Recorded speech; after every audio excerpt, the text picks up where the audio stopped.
I'm not gonna write you a love song, 'cause you asked for one. Yeah, guys, that's Sara Bareilles. And a lot of you may be thinking, yeah, no shit, of course that's Sara Bareilles, are you stupid or something? Well, I mean, maybe, because I actually didn't know that was her before this, I mean, not before this, but actually until a little while ago.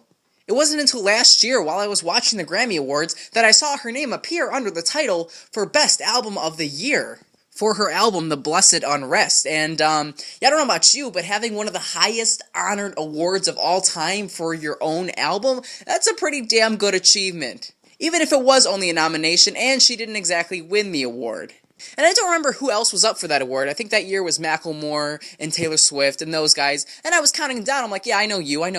But then I saw Sara Bareilles. I'm like, who the hell is Sara Bareilles? And if I haven't even heard of her, then why is she up for a nomination if, I mean, she's not even all that mainstream of an artist? So I was fairly intrigued. You don't just get a nomination for Best Album of the Year for nothing. So I took it upon myself to listen to The Blessed Unrest, and actually found myself enjoying a majority of it. Now, it wasn't exactly my favorite project, and it was debatable whether it should have been up for Album of the Year, but I think it was a fair choice, and that it was a pretty solid project. And from that point on, I kind of just backtracked, listened to a lot of her older albums, and I found myself enjoying more of her actual earlier work than I do her later work, but overall, it's still pretty solid work, and I enjoy it overall. One thing you really can't overlook is her track Love Song. That song was such a good jab at the record label that she was a part of at that time, that you could feel it. Plus the instrumentals, the whole song, to me it feels like a fantastic pop song. So Sara Bareilles is a notable figure. She definitely contributes largely to the pop genre and has her own somewhat original style that isn't like any other pop cliches, just reaching out to the mainstream for some attention. So I'm not necessarily excited, I'm not necessarily pumped, I'm not jumping out of my seat, but I'm intrigued. I want to see what she's going to do 2 years later. Yes, I know she was nominated for a Grammy last year, but that's because of her, The Blessed Unrest album dropped to the latter half of 2013. But anyways, I am going to listen to What's Inside, songs from Waitress, and then afterwards I am going to tell you guys just how I feel about it. Alright, so you guys may be questioning my intelligence even further at this point, but I had no idea that this album was a musical adaptation of the 2000 film Waitress. Now, I probably should have guessed that from the title, considering it says Songs from Waitress and not Songs from a Waitress. Little grammatical error that I thought in my head, but hey, it's actually relating to a film. Thus, the musical process began. I listened to this album all the way through once, hearing that, yeah, this thing it's in musical format, like she's singing to a life that she's currently living, like kind of like an acting. She's almost singing about a character that's enduring these events. And that was a little fishy to me, and then I found out, of course, it's a film. So I listened to it all the way through once, made that connection, then listened to it all the way through again, making the connections back to the movie, seeing how each scene or which song that she was singing about relates back to the actual segments, and overall, I think Sara Bareilles did a hell of a good job. I think she actually gave a life to the film that nobody even really acknowledged that came out in 2007. When you look at the overview of the plot of Waitress, it seems kind of simplistic and rather dull, but what Sara Bareilles is able to do is she's actually kind of able to breathe life into the plot of the story and make it more interesting in a musical format. Now, is that to say she does that flawlessly? No, there are some times when I felt like that it shouldn't have been done, or times where I feel like maybe that wasn't the best approach, but overall I feel like Sara Bareilles did a fantastic job making this adaptation of the film. Now, the executive decision on this album was to have Sara Bareilles sing all of the songs. She was going to put her voice in the voices of the characters, as if she was puppeteering each of the characters by singing what they were singing in the overall musical. And to an extent, this does work, especially when she's portraying the character of Jenna, who is the lead waitress of this story. When she's portraying herself as Jenna, this is when the album works best. Because if Sara Bareilles was going to connect her voice, her character, to one of the characters of the musical, it would be Jenna. It wouldn't be Becky or Dawn. It would be the main character, Jenna, who goes through this emotional trauma, this emotional stress of her life. Sara Bareilles' vocals fit best with the situational circumstances that Jenna is facing.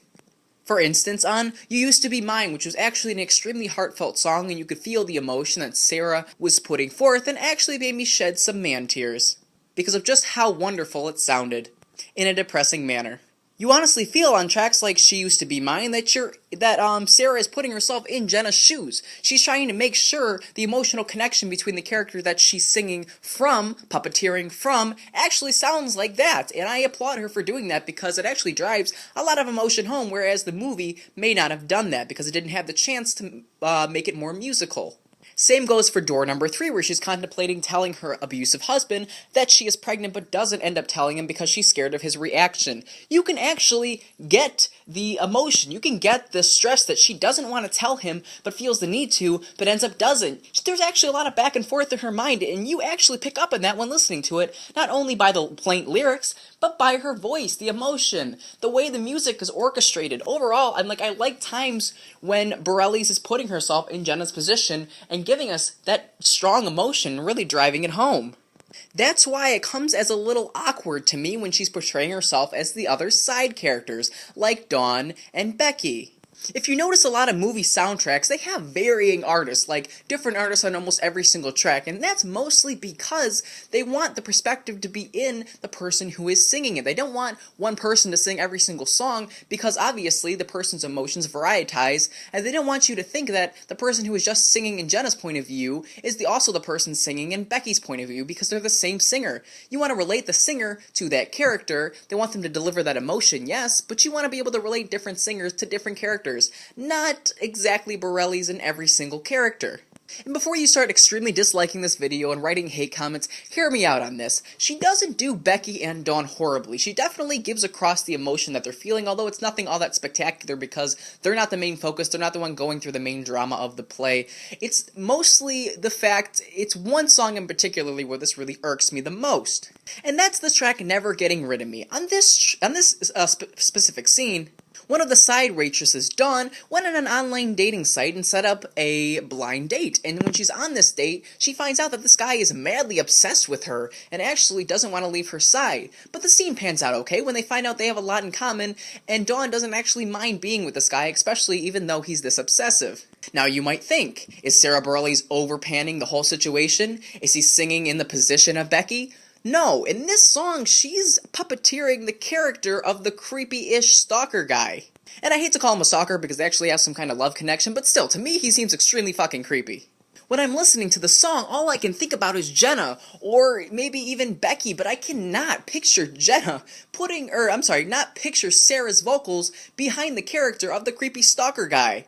It's like having Hulk Hogan's vocals swapped out for the likes of Taylor Swift's. It's just something that does not work. Can you see Taylor Swift's voice, her sweet, more elegant voice coming out of the beefy Hulk Hogan's mouth? I can't. So why is Sara Bareilles, the more sweet, elegant vocal person, trying to portray like she's singing from the perspective of this crazy guy? It just doesn't work for me, especially on that song. Now you may be thinking, well, she did the best she could considering the fact that they wanted this whole entire album to be sung just by Sara Bareilles.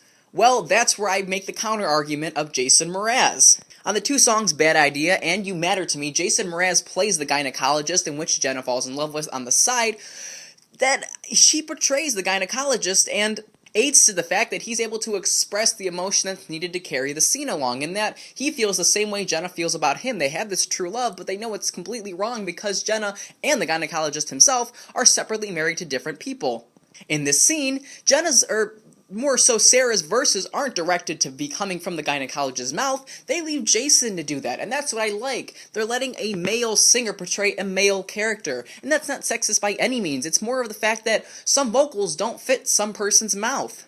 Yes, it would have been kind of awkward to have Sara just go through the whole thing and sing both the guy and girl's perspective, so you almost needed another character like Jason on those tracks to play the gynecologist, but still, I mean, really, if they could have just completely, gotten rid of that one track where she was singing about being the creepy stalker guy. She could have just as easily have played Dawn. She didn't have to be the creepy stalker guy, but apparently she sung in that perspective, and that just did not work for me. Other than that, though, like I said, when Sara Bareilles is singing in the perspective of Jenna, it really works because Sara is putting forth the emotion to really make you care about Jenna and want to know what's going to happen to her. Like, you honestly care about her, and she's putting forth that strong emotion. The whole instrumentals, the production of this thing follows musical format, a lot of piano keys, some drums, sometimes some inclusion of violins that add a nice elegant feel to some of these tracks. There are times when I feel like the piano instrumental did overstay its visit, but overall this thing pans out pretty nicely, especially instrumental-wise. If you're someone that's into musical music, then this might just be for you because Sara Bareilles contributes fantastic vocals, and also there's some good instrumental choices here, and this whole album, altogether like it should be, sounds like a musical. So if you're into musicals, especially musical soundtracks, this probably is for you. If you're a Sara Bareilles fan, this is also something interesting to check out because she's trying something new. She's basing her music off of a musical, and it actually comes together pretty nicely. There are some high points on this thing that actually come off pretty well. And for a casual music listener, it's actually kind of cool to hear because, I mean, not many artists kind of make their own album, but it's also relating back to a musical. I think this was kind of like a cool creative turn that she did in her career. I really appreciate what this is. I'm not hating this by any means. I did point out the flaws that I had with it, but overall, I actually enjoyed this thing. I had a good time listening to it. I liked looking at the play, relating it back to what's happening in the musical songs. I enjoyed that. I really had a good time with this project. Not bad by any means, just some points where I felt were unneeded, or some points where it was just a little unfitting. I would say definitely check this album out. It's worth looking at, even if you're not into the whole musical thing. So, that is all I got for you guys. If you would like to like or subscribe, that'd be awesome. I'd really appreciate it, and till next time, Soulless Reviews.